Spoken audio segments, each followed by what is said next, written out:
नमस्कार, मैं सौरभ गोस्वामी। ललितपुर में लगातार बारिश हो रही है और ये कहें कि ललितपुर क्या, ललितपुर से सटा हुआ जितना मध्य प्रदेश है वहाँ पर भी तेज़ बारिश हो रही है, जिसके कारण राजघाट डैम के गेट खोल दिए गए हैं, माता टीला डैम के गेट खोल दिए गए हैं। और अभी जो खबर एक सामने आई है कि जो सजनाम नदी है उस पर पानी ऊपर जा रहा है, पुलों के ऊपर पानी जा रहा है, जिससे जो मेहरौनी वाला संपर्क, ललितपुर मेहरौनी संपर्क रोड है, उस पर पानी भर गया है। मढ़ौरा का भी हमसे संपर्क टूट गया है। अब साथ साथ एक चीज़ और प्रश्न खड़े हुए हो रहे हैं कि जब ज़्यादा बारिश हो रही है, लगातार बारिश हो रही है, जहां गोविंद सागर डैम का जलस्तर 91 फुट से ऊपर हो चुका है, कभी भी ये स्थिति बन सकती है कि ललितपुर के खुद के डैम के जो गोविंद सागर डैम के गेट हैं उसको खोलना पड़ेगा।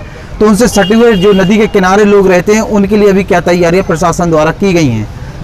जैसे कि आज सजनाम नदी पर पानी ऊपर जा रहा है, वहाँ अगल बगल के जो गांव हैं वो प्रभावित हो रहे हैं पानी के कारण, उनके लिए क्या तैयारियां की गई। प्रशासन जहाँ एक तरफ कोरोना के उसमें लगा रहता है, वहीं पानी की समस्या बहुत बड़ी है, चूँकि बारिश अधिक हो रही है और ललितपुर जो डैमों से घिरा हुआ है, कहेंगे सबसे ज़्यादा डैम ललितपुर में पाए जाते हैं और चौतरफा नदियों से घिरा हुआ है।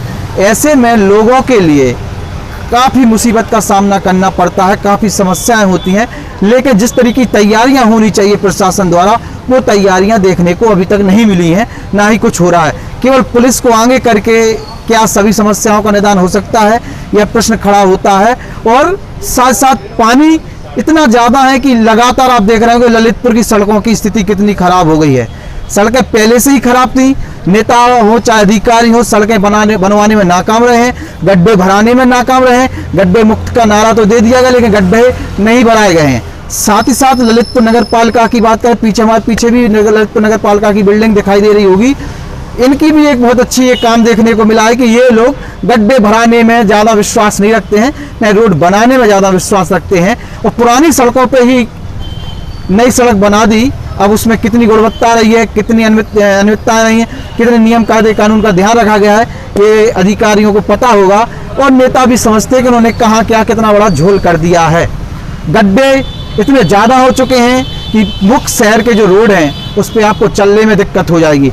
आप जैसे ललितपुर के अंदर बाईपास से निकलते हैं और 20 से घंटा करते हो चुके, यहाँ पर जब नदीपुरा के पास से हम लोग निकलते हैं तो पूरा रोड बहुत ज़्यादा खराब आपके लिए देखने को मिलेगा और लोग परेशान भी हो रहे हैं। अब ऐसी स्थिति में यही है कि जब लोग लगातार अपील भी कर रहे हैं, मीडिया भी आवाज़ उठा रही थी, लेकिन अधिकारी ना तो उस पर कोई काम किए ना कुछ बोले। नेताओं की तो क्या नहीं किया है, हमारे नेता लोकल से नेशनल हो चुके हैं और सुबह से शाम किसी के जन्मदिन किसी के मरणदिन की खबरें ही उनके लिए आम हो चुकी है। जनता की समस्याओं से अब कोई लेना देना नहीं है। सांसद, मंत्री, विधायक तीनों अपनी अपनी जगह पर अपने अपने कामों में व्यस्त हैं। जनता त्रस्त है, जनता की सुनने वाला कोई नहीं है। और विपक्ष की क्या कहे, विपक्ष तो लोकल शासक वो भी नेशनल हो चुके, विपक्ष को लोकल की समस्याओं से कोई लेना देना नहीं है, ना ही वो आवाज उठाना चाहते हैं। वो केवल अपने संगठन को मजबूत करना चाहते हैं, उसमें ही लगे रहते हैं। जैसे ही उनका राष्ट्रीय आह्वान कुछ होता है आंदोलन का, उस पर आंदोलन करते हैं, बाकी जनताओं की समस्याओं से कोई लेना देना नहीं है। पिछले कई दिनों से ललितपुर में बिजली कटौती चल रही है लगातार, और अकेले ललितपुर शहर की बात नहीं, कसूरा तक की स्थिति यही है, गांव तक की स्थिति यही है। विद्युत विभाग चुप बैठा है, हमारे नेताओं को पता होने के बाद भी वो चुप बैठे हैं, कोई सुन नहीं रहा है। मीडिया का भी एक बहुत बड़ा धड़ा शांत है, अन्य मुद्दों पर बात नहीं करता है। लेकिन अगर जैसे ही कोई व्यक्ति मर जाता है वो खबर सबसे पहले आ जाती है।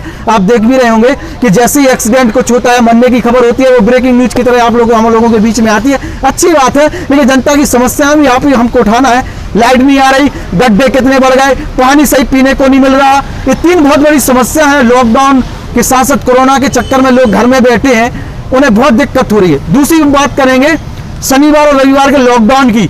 शनिवार और रविवार का जो लॉकडाउन कराया जाता है, जिसमें बाजार पूरा बंद रहता है, कई सरकारी संस्थाएं खुली हुई हैं और भी कुछ छुटभैया दुकानें खुली हैं, कुछ अनलीगल तरीके से दुकानें खोले हैं। तो आप ये बताइए कि इतने दिनों से जब शनिवार और रविवार का लॉकडाउन किया जा रहा है तो कितना लाभ उससे हुआ है।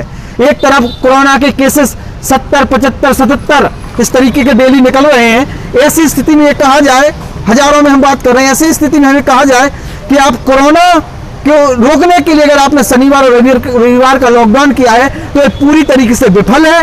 और ऐसे लॉकडाउन से तो अच्छा था कि जैसे और दिन रहते हैं ऐसे ये भी शनिवार रविवार के दिन भी रहे, ताकि लोग कुछ नहीं कर पाए तो लोग कम से कम अपने काम तो करें, अपनी समस्याओं को वो खुद लड़ें। आत्मनिर्भरता का आपने नारा तो दे दिया है, लेकिन आत्मनिर्भरता के नाम पर अभी तक कुछ देखने को नहीं मिला है। 20,000 करोड़ के पैकेज की आपने बात की थी, 20,000 करोड़ के पैकेज को लेकर भी जनता के लिए क्या लाभ हुआ है उस पर ही बात करनी चाहिए। 5 किलो अनाज देकर अगर उनका पेट भरता होता तो ऐसे ही कब चल रहा होता। रोजगार के मामले में कितना आपने रोजगार दिया है वो सामने है। और अभी जो एक और सामने एक समस्या आई है तो हम आपको बताएंगे, कस्तूरबा में जो संविदा पे शिक्षक पढ़ाते हैं जिन्हें 12-12, 15-15 साल होने हो गई है, अब उनकी नौकरी खतरे में है। डिसाइड ये किया गया है कि एक आदेश पारित किया गया है, उसमें कहा गया है कि वो ही टीचर पढ़ाएंगे जो इंग्लिश पढ़ाती हैं। एक सिलेक्टेड विषय उनके लिए दिए गए, लेकिन आदमियों के लिए बहुत दिक्कत वहां पर होने वाली है। और ऐसे उत्तर प्रदेश में तकरीबन कुछ नहीं तो 2000 टीचर होंगे जिनकी नौकरी अब खतरे में है। तो आप रोजगार तो दे नहीं रहे, रोजगार लेने का आप काम कर रहे हैं। और शनिवार और रविवार पर हम फिर प्रश्न खड़े करते हैं कि शनिवार और रविवार का आपने लॉकडाउन तो किया, लेकिन कितना कारगर सिद्ध हुआ? क्या उससे कोरोना रुक गया? क्या आपकी अनियमितताएं रुक गई? ये तमाम प्रश्न खड़े होते हैं। और आप लोगों के लिए जितना समय और मिल रहा है उतने समय के लिए आप कोरोना पर फोकस किए हैं और जनता की समस्याओं पर आपका कोई फोकस नहीं है। नेताओं से निवेदन है कि आप भी इस पर ध्यान दीजिए। चुनावी का पास ही में है, आप लोगों की परीक्षा का समय है, आप लोगों को भी जनता के बीच में जाना है।